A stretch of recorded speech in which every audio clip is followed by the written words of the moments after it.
Buenas noches, comunidad. Gracias otra vez por darnos la oportunidad de contarles las siguientes historias seleccionadas para ustedes. Historias de encuentros con lo paranormal.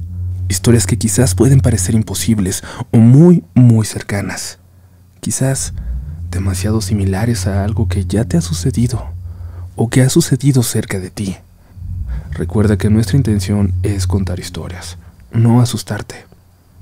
Pero a veces no podremos evitarlo.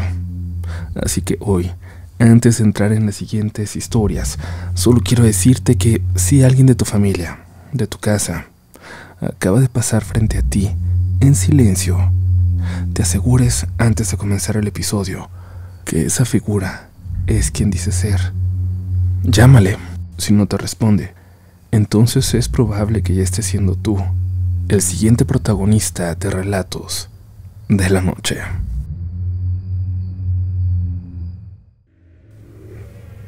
Me llamo Itzel Olmedo y desde hace varios años escucho relatos de la noche. Ya no recuerdo exactamente cuándo comencé, pero se ha vuelto una parte importante de mis días. Siempre lo pongo cuando tengo que hacer alguna actividad donde no puedo estar viendo el teléfono. He escuchado muchos relatos impresionantes y otros más ligeros, claro. Y aunque mi experiencia no es tan impactante como otras que han compartido, ha sido lo más intenso que me ha tocado vivir hasta ahora. Espero que puedas considerarla para el programa. Esto ocurrió cuando estaba en la preparatoria. Estudiaba en un CETIS con turno vespertino. Mi hermana y yo siempre fuimos muy nocturnas. Preferíamos quedarnos despiertas haciendo tarea hasta muy tarde para no preocuparnos por nada al día siguiente y así disfrutar de las mañanas. Por eso siempre trabajábamos en la sala de la casa, juntas, con la televisión de fondo o escuchando música. Nuestra casa tiene una distribución peculiar. Desde la sala hay que atravesar un pasillo, luego el cuarto de mi hermana, el de mis padres y finalmente el mío.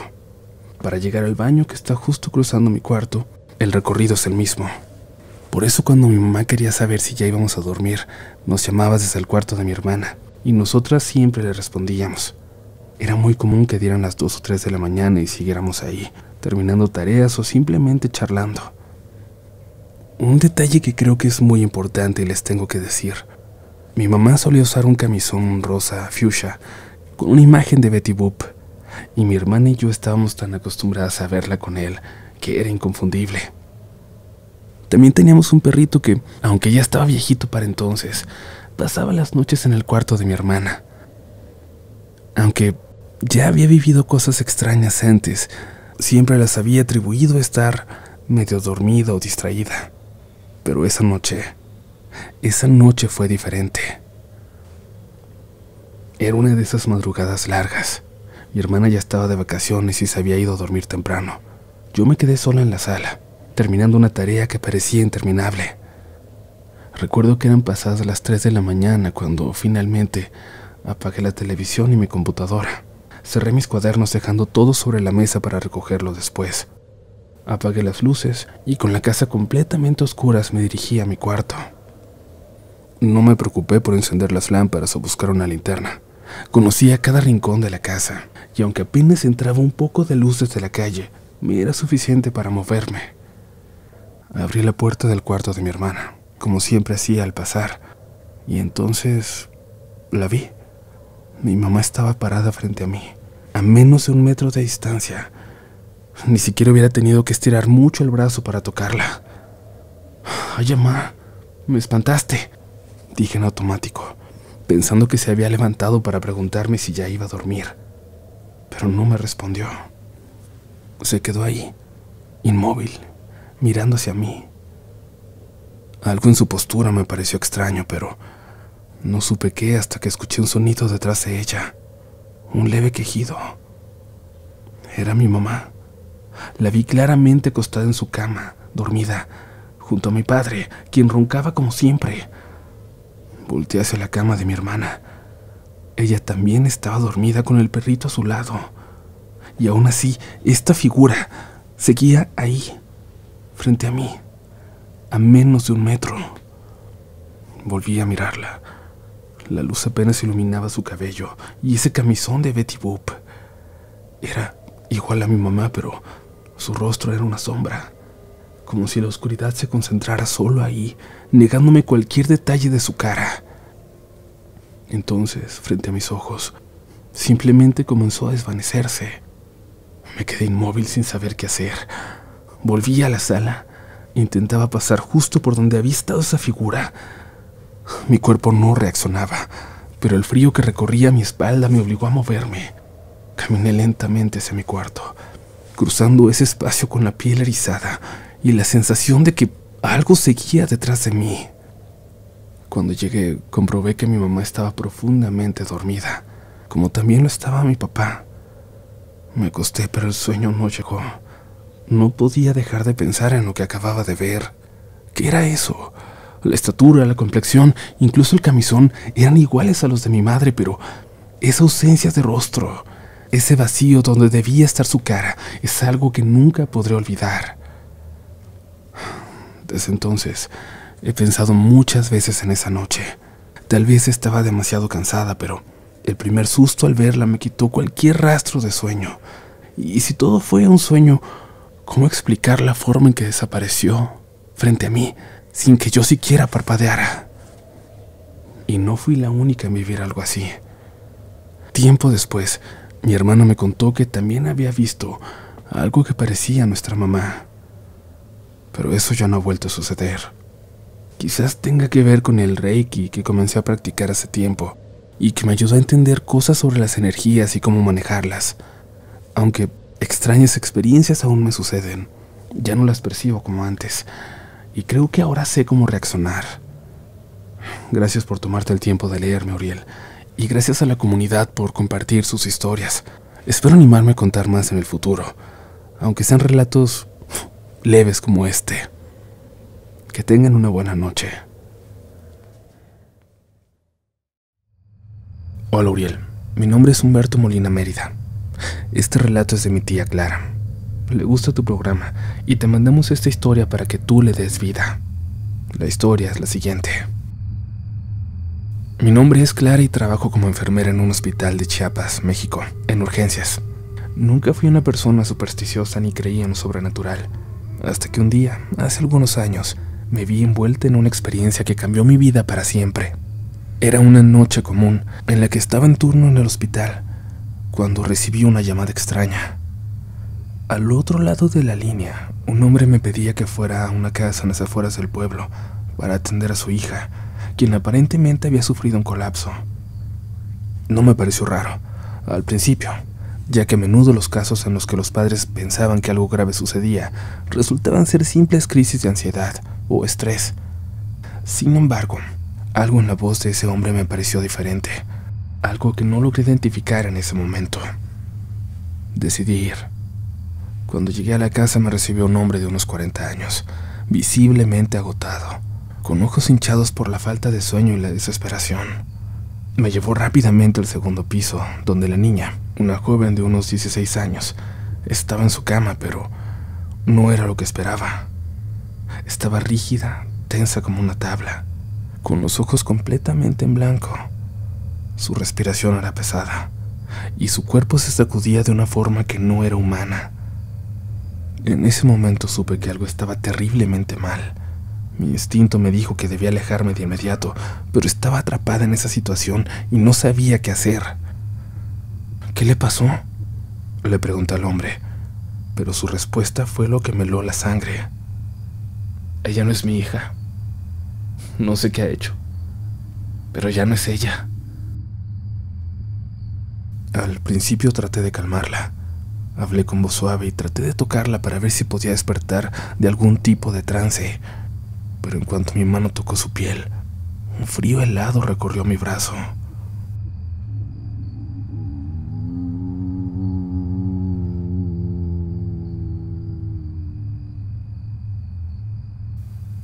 La niña lanzó un sonido gutural que hizo que retrocediera con un sobresalto. Su rostro se deformó en una mueca tan grotesca y malvada que casi no podía comprender que lo que veía era humano. De repente, una voz grave que no era la de la niña comenzó a hablar desde su garganta. No sabía lo que decía, pero sonaba como una lengua que no entendía. algo profundo y oscuro.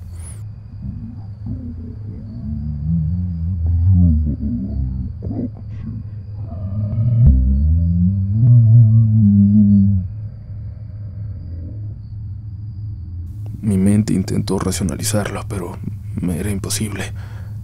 Los objetos de la habitación comenzaron a moverse como si una fuerza invisible estuviera jugando con ellos, haciéndolos vibrar. Las cortinas se agitaban con el viento, pero jamás me di cuenta que hubieran abierto la puerta. Y la temperatura bajó drásticamente, dejando el aire pesado y denso. Fue entonces cuando el padre me dijo algo que nunca olvidaré. Ya hemos intentado de todo. Nadie quiere ayudarnos, pero yo sé que ella está poseída, que es la única explicación. En ese momento, una sensación de terror absoluto se apoderó de mí. Pensé que estaba siendo víctima de alguna broma demasiado macabra, pero no era así. El padre me miró, y en sus ojos vi un sufrimiento tan profundo que me dejó sin palabras. Fue entonces cuando mencionó al sacerdote, a alguien que había estado ayudando a la niña. En ese instante entendí que lo que estábamos viendo no era un caso médico, sino algo mucho más siniestro. El sacerdote llegó poco después. Era un hombre mayor, de voz firme y presencia imponente. Nunca lo había visto antes. Se acercó a la niña con una calma que contrastaba con la situación, y sin dudar comenzó a recitar oraciones en latín. Y la niña comenzó a retorcerse aún más. De sus labios ya no salían gritos. Solo se escuchaba esa voz oscura, cada vez más profunda, como si estuviera hablando desde otro mundo. Es la única forma en que lo puedo describir. La habitación se llenó de un sonido extraño, como si el aire mismo estuviera siendo comprimido por una fuerza invisible. Lo que ocurrió a continuación fue indescriptible. El padre, el sacerdote y yo luchamos por mantener a la niña en la cama mientras este exorcismo continuaba, este ritual del que yo ya era parte por estar ahí. Quizás me habían llamado con un pretexto de salud para eso, para que fuera de ayuda. Las sábanas se rasgaron por la fuerza con la que se retorcía la niña. Sus ojos parecían negros, pero al mismo tiempo brillaban con una intensidad que nunca podré olvidar. Sentí una presión en el pecho, como si algo estuviera intentando apoderarse de mí también. En ese momento, el sacerdote levantó una cruz y la sostuvo sobre la niña, recitando las últimas palabras del exorcismo. La figura que antes era la joven comenzó a gritar en un idioma que jamás había escuchado, y en un giro espantoso, su cuerpo se levantó del colchón por un momento como si por un segundo flotara en el aire. Nunca olvidaré esa imagen. La niña suspendida en el aire, con su cabeza hacia atrás, casi tocando su espalda.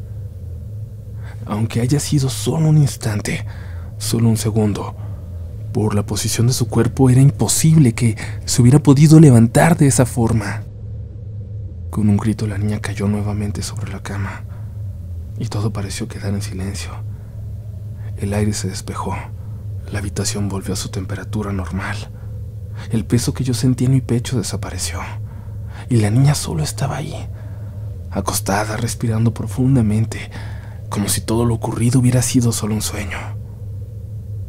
Recuerdo que el sacerdote dijo que por el momento estaba siendo liberada, pero que no estaba a salvo.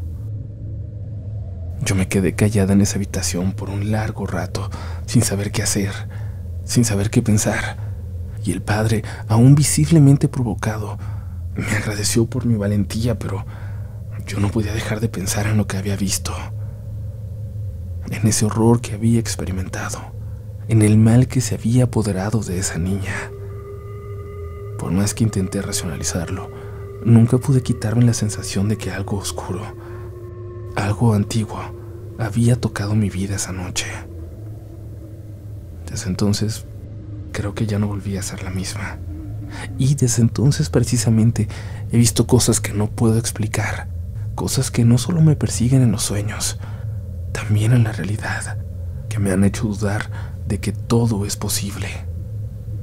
Supe que esa niña nunca volvió a ser la misma, aunque se supone que esa noche el padre de alguna forma la liberó. Su mirada permaneció vacía, como si parte de ella nunca hubiera vuelto, como si parte de ella se hubiera quedado en ese abismo oscuro al que la llevaron. Yo ya no me siento segura. Hay algo en mi interior, permanentemente, que me dice que nunca debía haber aceptado esa llamada, que nunca debía haber estado ahí. No sé por qué el destino así lo quiso, pero lo que vi aquella noche me cambió para siempre.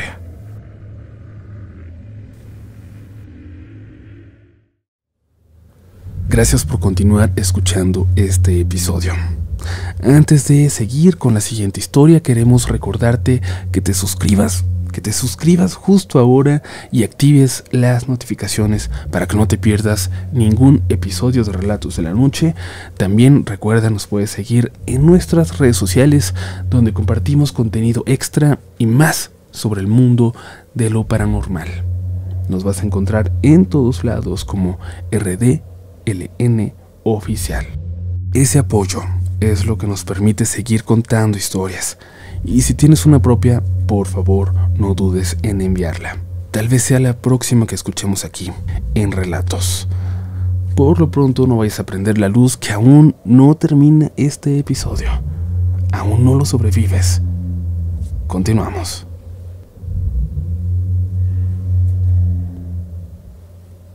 Estimado Uriel, no recuerdo el primer capítulo que escuché de Relatos de la Noche. Solo sé que me gusta el trato que das a las experiencias que se comparten, siempre con respeto y con mucho corazón. Por eso he decidido compartir una experiencia, una que por años no la platiqué con nadie, ya que con lo ocurrido después no me quedaron ganas ni ánimos para recordarla. Soy de México, de una ciudad grande, pero prefiero que sea anónima. Por lo mismo cambiaré los nombres dentro de la historia, aunque los hechos siguen siendo completamente fieles. Yo tendría unos 12 años de edad. Acabábamos de regresar a la ciudad. Habíamos hecho la tradicional visita al pueblo de mi padre en un estado vecino. Fue un viaje largo e incómodo. Mi papá había llevado mucha comida para compartir y veníamos regresando con gran parte de ella, y con comentarios hirientes como que esa comida ni los puercos la iban a querer. Los comentarios fueron producto de una discusión que tuvieron los adultos que terminó en rompimiento familiar. Mis padres siempre fueron de callar sus opiniones, pero nunca pudieron disimular su estado de ánimo, y a los dos se les veía tristes y molestos a la vez, de tal forma que no volvimos a ver a la familia paterna sino hasta 15 años después. Bueno, yo volví. Para mis padres pasarían otros 5 años más. El mismo día en que volvimos, mi papá bajó todas las cosas y se fue a trabajar, ya que tiene su propio negocio nocturno. Yo, más que un negocio, siempre le llamé su verdadero hogar, ya que es hasta la fecha donde se resguarda ante cualquier problema que haya en la casa. En fin, cuando llegamos a casa de aquel viaje, bajó la comida ya hecha, pero ninguno de nosotros la tocamos. Sería una pena tirarla, pensé, y pedí permiso a mi mamá para echar la carne con unas tortillas y alimentar a los perritos que habían estado solos durante el tiempo que nos fuimos. Ella accedió, y como siempre se fue a su cuarto y no supe de ella por horas. En fin, por ese tiempo mi hermana Marisol tenía poco más de 5 años y mi hermano Dante tenía 4. Se llevaban apenas 1 año y medio.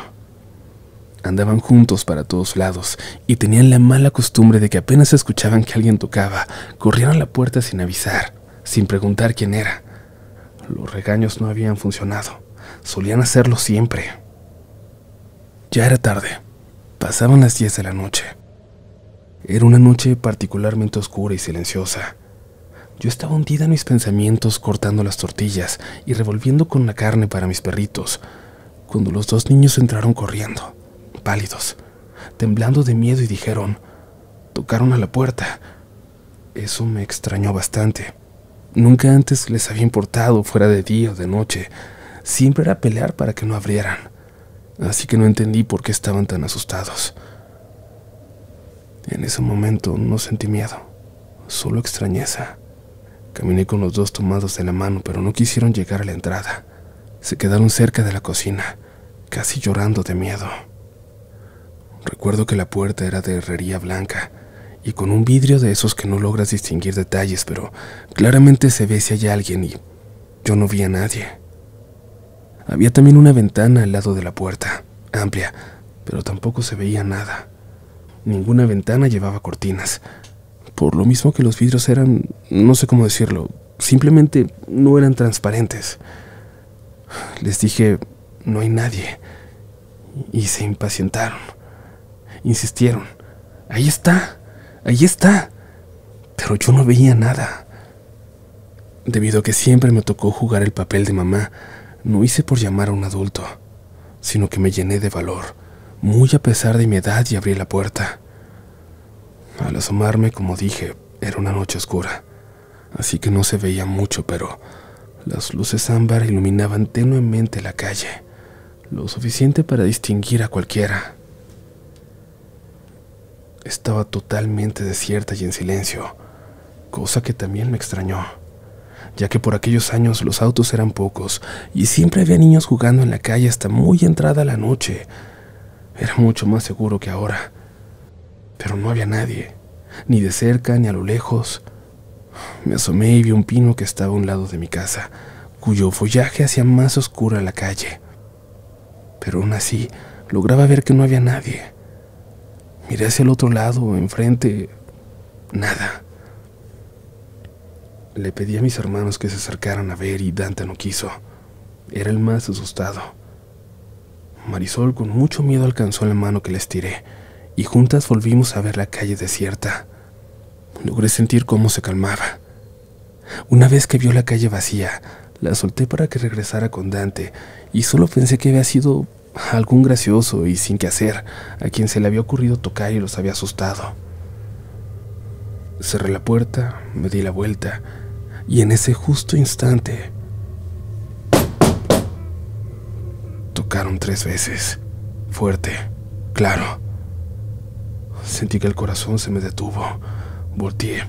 En el vidrio no se veía nada. Fue algo inexplicable, aun con que alguien se hubiera escondido detrás del pino, que era lo más cercano, y corrido en cuanto yo cerré la puerta.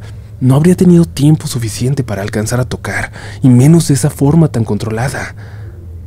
Más bien, me dio la impresión de que alguien estaba ahí parado, justo enfrente, como si siempre lo hubiera estado. Entré en pánico. Les di las manos a los 2 niños. Corrimos a la recámara de mi mamá, quien estaba leyendo. Cuando entré me quise hacerla fuerte, pero no pude. Los niños estaban llorando. Me preguntó qué había pasado y no pude controlarme. Se me entrecortó la voz y empecé a llorar explicando lo ocurrido. Empezó a hablar de Dios por un buen rato, pero eso no me calmó en lo absoluto. Por lo que terminó diciendo que seguro había una explicación, que fuéramos a la sala. Yo tenía miedo, pero ya con ella me sentí un poco más segura. Cuando salimos, Marisol ya se había quedado dormida en la cama, pero Dante seguía despierto. Así que los dos fuimos con mi mamá. No abrió la puerta, solo nos sentamos en la sala y seguía hablándome de que seguro mi mente había jugado conmigo. Mientras mi madre seguía convenciéndome de lo poco paranormal que sonaba el asunto, Dante jugaba en el piso de la sala con unos muñecos que estaban ahí. De pronto, Dante se quedó viendo fijamente a la puerta y dijo, «Ya se fue». Como si todo el tiempo que estuvimos ahí, aquella presencia seguía allá afuera, y en ese momento había decidido marcharse. «¿Quién se fue?», preguntamos ambas al mismo tiempo. «El señor que estaba en la puerta», dijo, y siguió jugando como si nada hubiera ocurrido. Nos miramos mi mamá y yo, pero no hablamos sobre eso. Me dijo que me fuera a acostar, pero que antes le diera la comida a los perros. Me pareció que ella también tenía miedo, pero no iba a aceptarlo. Llamé a los perritos y les dejé la comida, pero no salieron de donde estaban. Caí en cuenta entonces que cuando escuchamos los toquidos, tampoco los perros se escucharon. Fue una noche particularmente silenciosa. Al día siguiente vi a los perritos jugando, pero la comida intacta. No la tocaron, ni ese día ni al siguiente, así que la terminé tirando. Cualquier otra comida sí la aceptaban, excepto esa. Supongo que solo fue una coincidencia, pero me llamó la atención. Cuando vi a Marisol le pregunté por lo ocurrido la noche anterior, y hasta hoy en día sostienen la misma historia. Estaban sentados en la sala jugando, cuando tocaron 3 veces. Miraron a la puerta y vieron la silueta de un hombre con sombrero de copa, muy alto. La primera vez que escucharon se quedaron quietos, pero según dice, a pesar de estar afuera, sentían como si los estuviera mirando directamente a los ojos. Tocó una segunda vez, y al igual que la primera fueron 3 golpes, espaciados, fuertes, claros, tal como yo lo escuché. Fue cuando se levantaron corriendo a buscarme. Dante nunca dijo nada de ese supuesto hombre. Era muy pequeño y parecía no recordar nada, pero al poco tiempo comenzó a mostrar signos de una enfermedad que se fue agravando y falleció. Mi hermano falleció pasado 1 año desde aquel incidente. Muchos años me pregunté quién fue aquel visitante y si tuvo que ver con lo que le pasó a mi hermanito, pero ya no lo hago. Supongo que hay dudas a las que nunca tendremos acceso, de las que nunca tendremos una respuesta.